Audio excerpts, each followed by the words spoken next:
Welcome guys.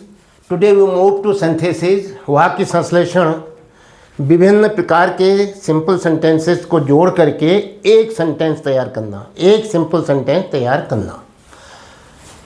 और rule number 3 जिरन का प्रयोग करके। जिरन किसे कहते हैं? वर्ब की बेस फॉर्म में आईएनजी जोड़िए। Going, coming, reading, writing, teaching. तो ये क्या है? ये अगर नाउन का काम कर रहे हैं तो ये जिरन है। अगर ये एडवर्ब का काम कर रहे हैं तो ये क्या है? पार्टिसिपल है। तो क्या कहेंगे आप? जिरन का प्रयोग करने के लिए हम इसमें आईएनजी जोड़ेंगे। कुछ शब्द बड़े इंपैरेटिव होते हैं, जैसे आपने कहा teaching, reading, writing, playing, flying. तो वो तो नाउन का काम करते हैं, हमें मालूम है। कहीं पर ऐसा होता है एक्शन वर्ब में, जैसे कमिंग, सिटिंग, स्टैंडिंग, आप कहोगे ये तो प्रेजेंट पार्टिसिपल है। तो ऐसी स्थिति में उनके आगे प्रीपोजिशन लगा दो या प्रीपोजिशनल फ्रेज लगा दो। On, on going, on coming, after going, after coming, by doing. तो क्या हो जाएगा? वो नाउन का काम करेगा, जिरन हो जाएगा। चलिए, combine each of the following sets of simple sentences into one simple sentence by using gerund or noun. My brother taught me maths. He gave me a book. मेरे भाई ने मुझे मैथ्स पढ़ाई, उसने मुझे एक पुस्तक दी। उसने मुझे एक पुस्तक दी। तो क्या कहोगे? मेरे भाई ने मैथ्स पढ़ाई, उसने मुझे एक पुस्तक दी। दो काम किए मेरे भाई ने, पुस्तक, मुझे मैथ्स भी पढ़ाई और मुझे एक पुस्तक भी दी। तो क्या कहोगे? बिसाइड्स, बिसाइड्स पढ़ाई में क्या था? टॉट। किससे बना है? टीच से। टॉट किससे बना है? टीच से। टॉट किससे बना है? टीच से। तो टीच में आएंगे जोड़ो, teaching. Besides teaching me maths, he की जगह में कहो noun my brother gave me a book. Besides teaching me maths my brother gave me a book. Besides teaching me maths my brother gave me a book. इसमें केवल my brother subject है, gave जो है verb है। बाकी हमने taught को teaching यानी टीच में फर्स्ट फॉर्म बेस फॉर्म में आईएनजी लगाया, उसके आगे क्या लगा दिया? प्रीपोजिशन बिसाइड्स के अतिरिक्त। You must finish this work then you may go home. आपको ये कार्य अवश्य समाप्त करना चाहिए, तब तुम घर जा सकते हो। After finishing this work, finish में आएंगे जोड़ो और इसके पहले आफ्टर शब्द लगा दो। आफ्टर फिनिशिंग दिस वर्क, इस कार्य को समाप्त करने के उपरांत, यू मे गो होम, आप घर जा सकते हो। क्या हुआ? यू मे गो होम, आप घर जा सकते हो।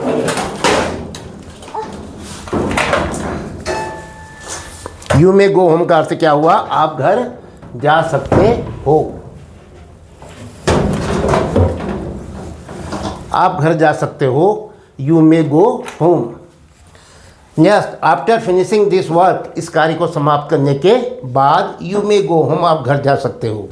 Third, his father died, he heard the news, he fainted. उसके पिताजी की डेथ हो गई थी। ही हर्ड द न्यूज, से समाचार सुना। ही फेंटेड, वो मूर्छित हो गया। तो देखिए, डाइड को बदल दो डेथ में, डाइड को बदल दो डेथ में। और he heard the news, heard किसे बना है? हियर से आईएनजी जोड़ो, हियरिंग। इसके आगे कोई प्रीपोजिशन लगाओ, on. On hearing the news of his father's death. Died को आप नाउन बदल दिया आपने, death.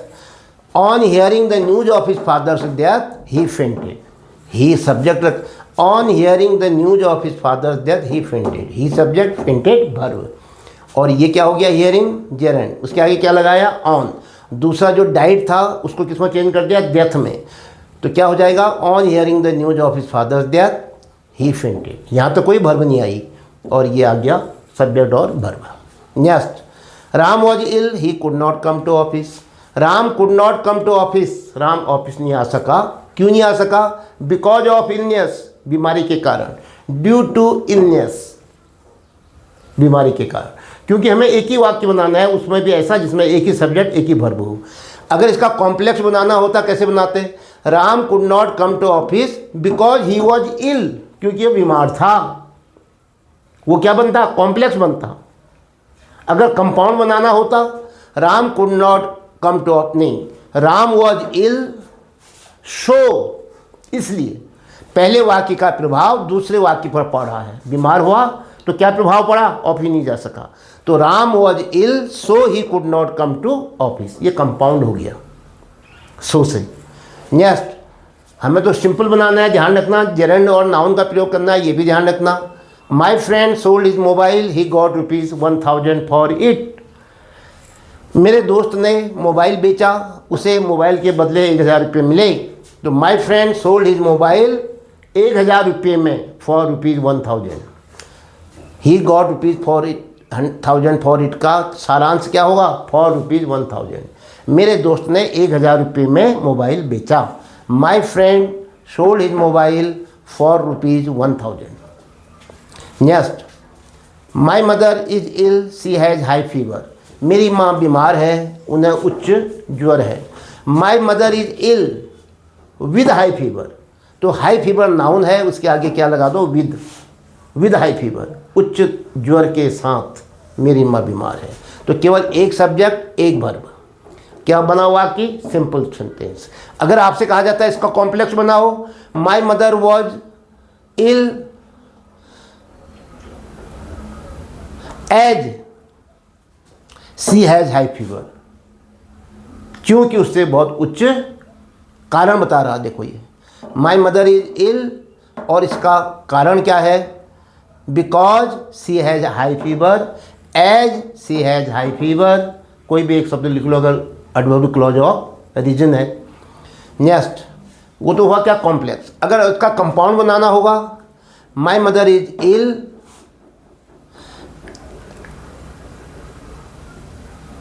And she has high fever,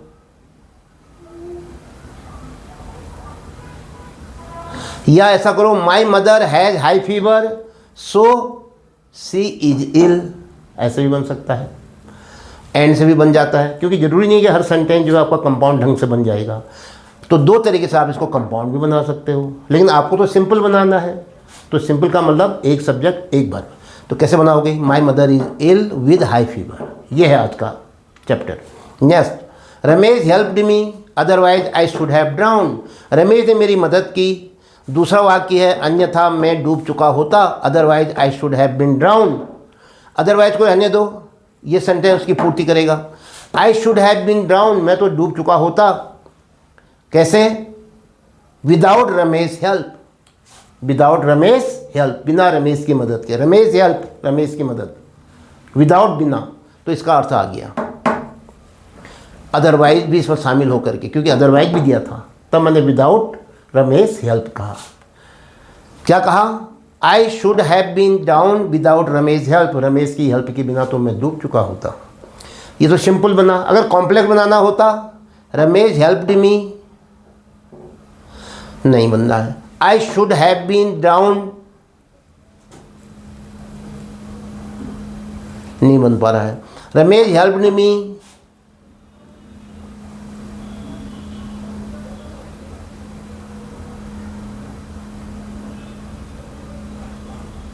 नहीं बन पा रहा है। अब कंपाउंड कितना अच्छा बनेगा, देखो कॉम्प्लेक्स बन रहेगा इसका, लेकिन उतना बढ़िया नहीं बन रहा। कंपाउंड कितना बढ़िया बनना है, Ramesh helped me otherwise I should have been drown, full stop को हटा दो, ओ को छोटा बना दो। रमेश ने मेरी मदद की, अन्यथा मैं डूब चुका होता। ये वाक्य बना है कंपाउंड के लिए ही। पहले आपने इसका सिंपल भी बढ़िया बना दिया। कंपाउंड कितना अच्छा बन रहा है, रमेश ने मेरी मदद की, अन्यथा मैं डूब चुका होता। विकल्प है ना, या तो ये काम होता या ये काम होता। अगर ये काम नहीं हुआ होता तो ये काम हो गया होता। तो विकल्प है तो अदरवाइज से बनता है। कंपाउंड इतना सुंदर बन रहा है, ठीक है।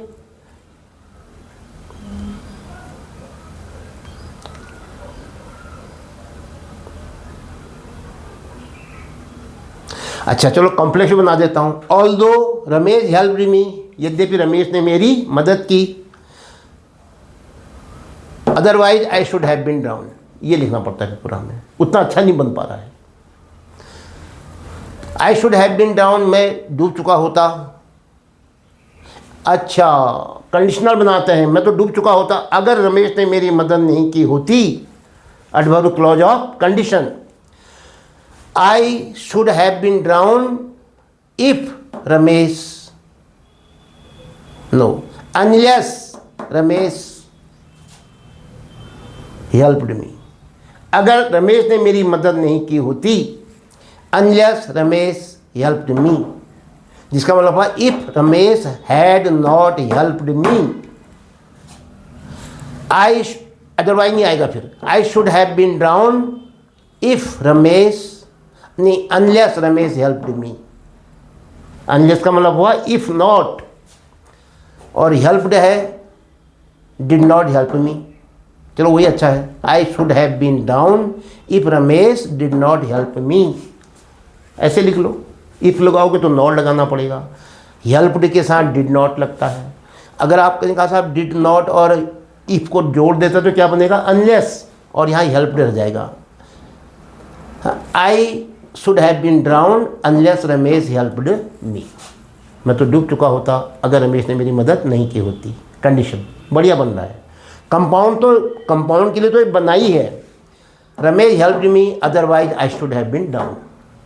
ये फुल स्टॉप हटेगा, वो छोटा हो जाएगा, स्मॉल हो जाएगा, बस कुछ नहीं करना है। लेकिन आज का चैप्टर है सिंपल बनाओ। कैसे बनाओगे, I should have been drown without Ramesh help, ये हेल्प्ड को हमने नाउन में बदल दिया, हेल्प, उसके आगे विदाउट लिख दिया।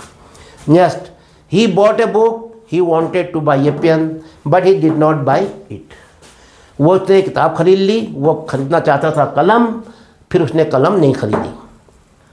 तो सिंपल में क्या होगा, he bought a book instead of a pen, एक कलम खरीदने के बजाय, एक कलम खरीदने के बजाय उसने एक पुस्तक खरीद ली। तो इसका मतलब उसने कलम नहीं खरीदी, इसका सेंस भी आ गया ये वाला, और वो चाहता था का भी हो गया, instead of a pen. He bought a book instead of a pen, तीनों वाक्यों का सारांश आ गया। और सब्जेक्ट आया ही और वर्ब आई बॉट, एक सब्जेक्ट एक वर्ब, सेंटेंस क्या बन गया, सिंपल सेंटेंस बना। अगर कॉम्प्लेक्स बनाना होता, he bought a book as he wanted to buy a pen but he did not buy it. तो एक काम करते हैं, he did not buy a pen while he wanted to buy it। अब है he bought a book, ये भी नहीं बन रहा, while he bought a book he wanted to buy a pen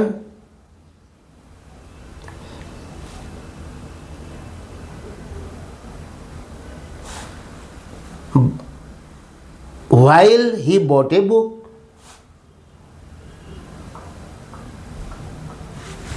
तो एक काम करते हैं,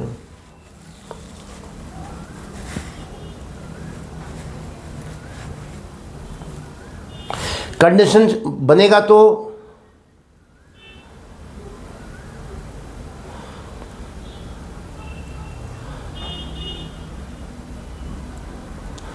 अच्छा नहीं बन पा रहा है, तो इतना ही बन पा रहा है, he bought a book while he wanted to buy a pen, बस, but he did not buy it, जोड़ने की जरूरत नहीं लग रही है। ये क्या बना, कॉम्प्लेक्स। अगर कंपाउंड है वो कितना अच्छा बनना है, ही बॉट ए बुक, नहीं, ही wanted to buy a pen but he bought a book. तो इसका मतलब ये भी बनेगा, विरोधाभासी बातों को यहाँ बट से बनाते हैं कंपाउंड, कॉम्प्लेक्स बनाते हैं ऑल्दो से। Although he wanted to buy a pen, यद्यपि वो एक कलम खरीदना चाहता था, comma, he bought a book, बन रहा है, इससे कॉम्प्लेक्स भी बन जा रहा है। इसकी ज़रूरत नहीं है फिर, क्योंकि यद्यपि वो कलम खरीदना चाहता, कलम तो इसका मतलब खरीदी नहीं उसने, तो अपने आप ही भाव आ गया उसमें, ही डिड नॉट बाई इट, तो इसकी ज़रूरत ही नहीं है कहने की। क्या कहा मैंने, although he wanted to buy a pen, comma, he bought a book, ये क्या हो गया, कॉम्प्लेक्स। कंपाउंड तो बढ़िया ही बनना है, ही बॉट ए बुक, नहीं, ही wanted to buy a pen but he bought a book, वो कलम खरीदना चाहता था लेकिन उसने कलम खरीद लिया, कंपाउंड हो गया। चलिए, चैप्टर तो है हमारा सिंपल सेंटेंस का, फिर से आपको बताता हूं। He bought a book instead of a pen, instead of a pen. अब तुमको के साथ इसमें सब्जेक्ट कहाँ गया, इंस्टेड ऑफ ए पेन। अरे ये आ तो गया सब्जेक्ट और ये वर्ब के बजाय, पेन के बजाय, बाकी चीज़ सब आ गया। पेन खरीदने के बजाय, उसको जरूरत नहीं है खरीदने की क्योंकि बॉट शब्द आ चुका है, उसी सेंस में कहा गया इंस्टेड ऑफ ए पेन। तो ये था आज का अभ्यास, सिंपल सेंटेंस बनाना जेरंड का प्रयोग करके। इसके साथ ही ये वीडियो यहाँ पर समाप्त होती है। जय हिंद।